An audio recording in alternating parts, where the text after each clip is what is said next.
এটা কি হয়? আমি ওর খালাতো বোনের হাজবেন্ড। আচ্ছা। এটা সুইসাইড করার আগে আসলে তার মধ্যে কোনো সিমটম ছিল?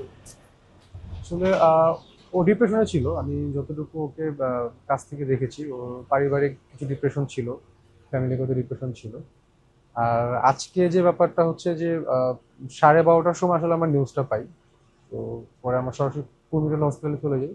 তো ওখানে গিয়ে আসলে আমরা যেটা জানতে পারি যে ডাক্তার অলরেডি তাকে মৃত ঘোষণা করছে। 10:30টার দিকে, সকালবেলা আসলে 10:30টার দিকে ফার্স্ট আসলে ওর বাসায় ওর যে কাজের লোক ছিল একটা, আর হচ্ছে ওর হয়তো ওর হাজবেন্ডের সাথে আরেকটা লোক ছিল, ওরও বাসায় ছিল, কাজের মহিলা ছিল একটা। তো কেয়ারটেকার টাইপের দুজন ছেলে ছিল আর কাজের মহিলা ছিল। তো ওরা বাসায় ছিল, ওরা থাকা অবস্থাতেই ও আসলে অ্যাটেম্পটা নেয় ওদের ভাষ্য মতে আর কি।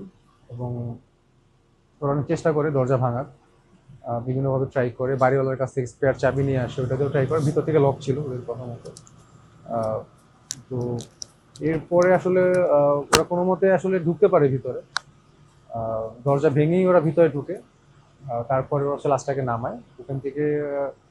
একটা হসপিটালে নিয়ে গেছিল, সম্ভবত ইসলামী হসপিটালে, এরপরে হয়তো অন্য একটা প্রাইভেট হসপিটালে নিয়ে গেছে। তারপরে এখানে কুর্মিনার হসপিটালে ওরা 12টা 12:30টার দিকে নিয়ে আসে। আমরা শুনেছি এটা আসলে খুবই পৃথিবীতে এবং প্রাণচঞ্চল একটা মেয়ে ছিল, কিন্তু সাডেন আসলে কি হলো এমন কিছু আপনারা কোনো কিছু কি আহ, বোঝেননি? আপনি যেটা বললেন যে আসলে ও সবসময় হাসি খুশি, একটা খুব হাস্যজ্জ্বল মেয়ে ছিল, খুব ফ্রেন্ডলি ছিল, এবং ও সবসময় মানুষকে মোটিভেট করতো।